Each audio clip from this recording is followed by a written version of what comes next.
Existe otra patología que es poco frecuente, pero que debemos de pensar en ella, que es el divertículo de Comerel. Este es una alteración de la arteria subclavia, genera un anillo vascular y produce una disfagia lisoria, la cual el paciente tiene dificultad al tragar. Debemos recordar que estos datos clínicos son relevantes para poder establecer un diagnóstico y obviamente una angiografía o un estudio a veces de medio de contraste puede identificarnos ampliamente las características de esta enfermedad.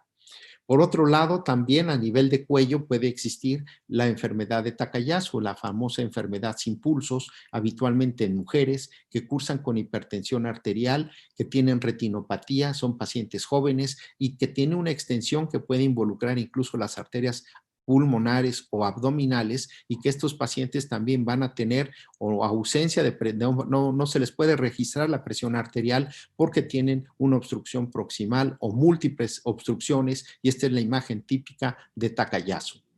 Existe esta entidad clínica, el denominado síndrome de salida de tórax, que se genera en pacientes jóvenes, habitualmente el sexo femenino, cuadros ocasionados, el más frecuente, de tipo neurológico por compresión del plexo braquial, genera dolor, parestesia, adormecimiento, debilidad. Son personas que no toleran elevar el brazo cuando van en el camión, se cansan y puede existir también una costilla cervical la cual puede generar cambios importantes, puede existir antecedentes de fractura en la clavícula y cuando es el sexo masculino puede ser que hayan tenido una lesión automovilística o que realicen ejercicios o deportes extremos como el fútbol americano o que hayan tenido un síndrome de latigazo. La forma más típica es la compresión del paquete neurovascular, 95% neurogénico, afortunadamente el arterial del 2 al 3% y el venoso menos frecuente.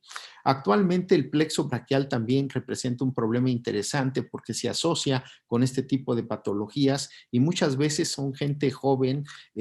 habitualmente se relaciona que son oficinistas o que trabajan en la computadora y se cansan, se entumecen los dedos y puede ser incluso bilateral hasta en el 20% de los casos. La costilla cervical es otra patología que también se asocia y esto es muy frecuente y debemos de tomar como protocolo las radiografías de la columna cervical, PA y lateral, el realizar clínicamente las maniobras, que son muchas, nos pueden dar la orientación con abducción, con movimientos de respiración, la compresión de la arteria, si tiene un compromiso venoso, habitualmente tiene una mano edematosa, con cambios de color importante, y los cambios periféricos que representan son muy variados, pero forman parte de este síndrome en donde el paciente genera cansancio, fatiga, adormecimiento, entumecimiento, y existen todas estas pruebas clínicas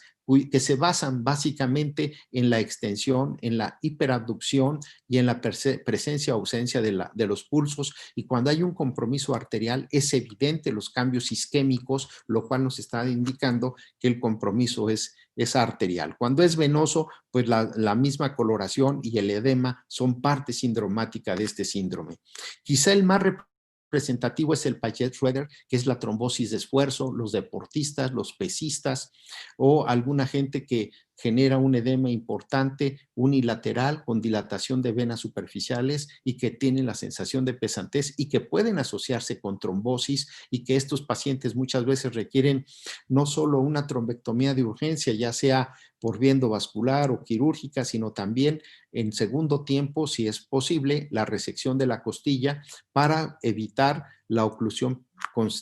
persistente de la vena. Esta zona es muy cuidadosa porque los stents aquí tienen un alto riesgo de fractura, pero tenemos que individualizar el caso para tratar de definir si requieren o no stent.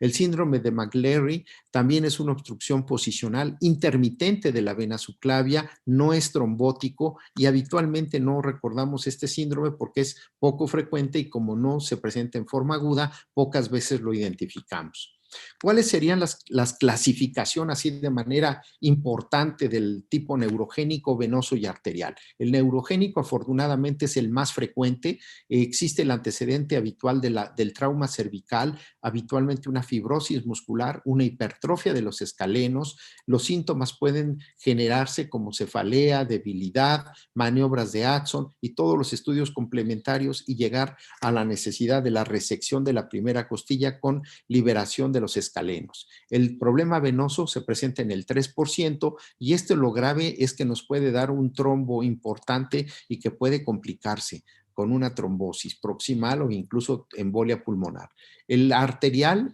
también nos ha llegado a generar problemas de isquemia aguda de la extremidad, lo cual puede ser importante para hacer un embolismo a nivel de la mano y requerir una trombectomía quirúrgica o muchas veces un bloqueo de plexo para control del dolor, ya que esto es una urgencia que se caracteriza por las 5 P's, que como sabemos es la parestesia, la disminución de pulsos, la parálisis, ojalá no, porque la parálisis es un dato ya de irreversibilidad de isquemia y veremos más adelante la clasificación de la isquemia de acuerdo a la sociedad americana. De tal forma que las manifestaciones en extremidad superior van a ser complejas. El síndrome del túnel carpiano también es una patología que puede presentarse con mucha frecuencia, predominio femenino, incrementa con la edad,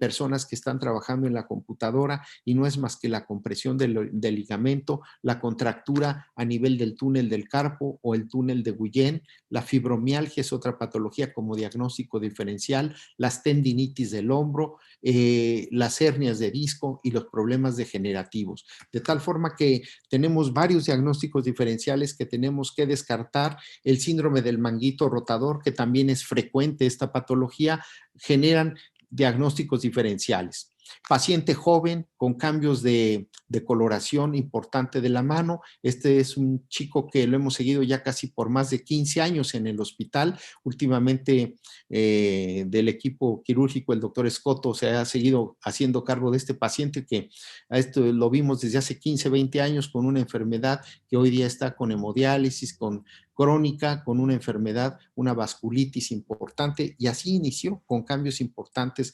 vasomotores de ambas manos.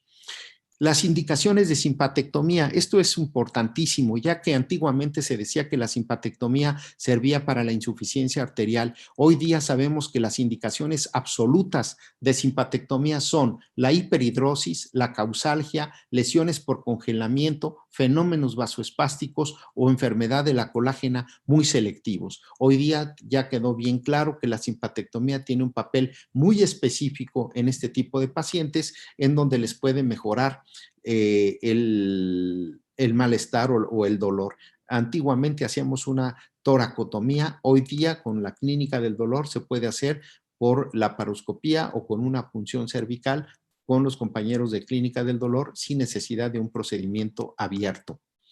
Ahora pasaremos a una entidad que es el aneurisma de la aorta abdominal. A nivel abdominal, nosotros vamos a encontrar esta patología y se define que es un aneurisma aquella arteria que mide más del 50% de la luz del vaso o que bien tiene 1.5 mayor del diámetro. Y aquí vemos de una manera muy práctica cuando la tumoración o la masa de la aorta es mayor que el cuerpo vertebral, ya es un dato indirecto que nos está hablando de un aneurisma de la aorta abdominal que habitualmente tiene un trombo mural y que por hallazgo, ya sea ortopédico o por una lesión de columna, muchas veces vemos la imagen de cascarón en un paciente asintomático que no se conocía enfermo o de padecer un aneurisma de aorta abdominal. ¿Por qué es importante el aneurisma de la aorta abdominal? Porque es una arteria que va a seguir creciendo y no deja de crecer hasta los 80 años. De aquí que la arteria aorta es un órgano funcional, es una dilatación que está condicionada por la hipertensión arterial, por el tabaquismo que también genera alteraciones en la colágena, en las metaloproteinasas y que progresivamente sigue dilatándose. De tal forma que debemos recordar que la aorta tiene un mecanismo muy dinámico y que continúa creciendo, tiene una actividad enzimática importante.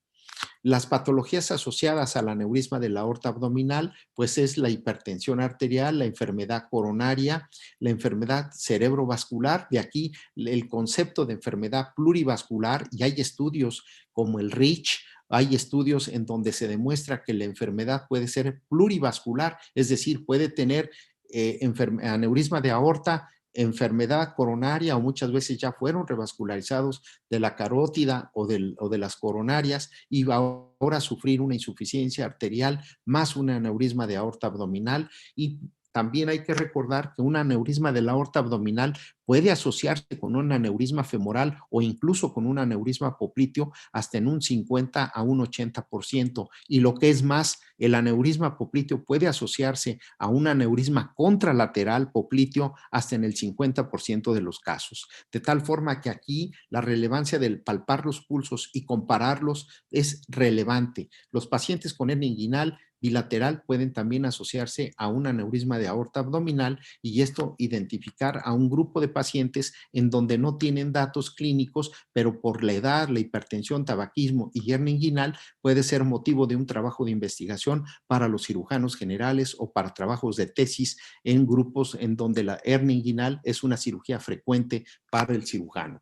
El aneurisma popliteo, pues decimos que es el aneurisma más periférico más frecuente, que es bilateral hasta en el 50%, que se puede asociar al aneurisma de la aorta abdominal y que muchas veces se puede presentar como una isquemia arterial aguda. Es decir, este paciente, si lo vemos, tiene una embolia distal. El ateroembolismo es un dato de mal pronóstico para estos pacientes, y no caer en el error que con una trombectomía va a resolverse. Debemos de pensar que puede tener un aneurisma de la aorta abdominal o que puede tener un aneurisma popliteo y complicar una estrategia quirúrgica que pudiéramos haber pensado de manera inicial que con una trombectomía arterial se iba a resolver. De tal forma que hoy día existen estudios ya como las tomografías, el angiotac, que de una manera muy rápida y muy precisa nos descarta o nos investiga el lecho aortoilíaco o popliteo.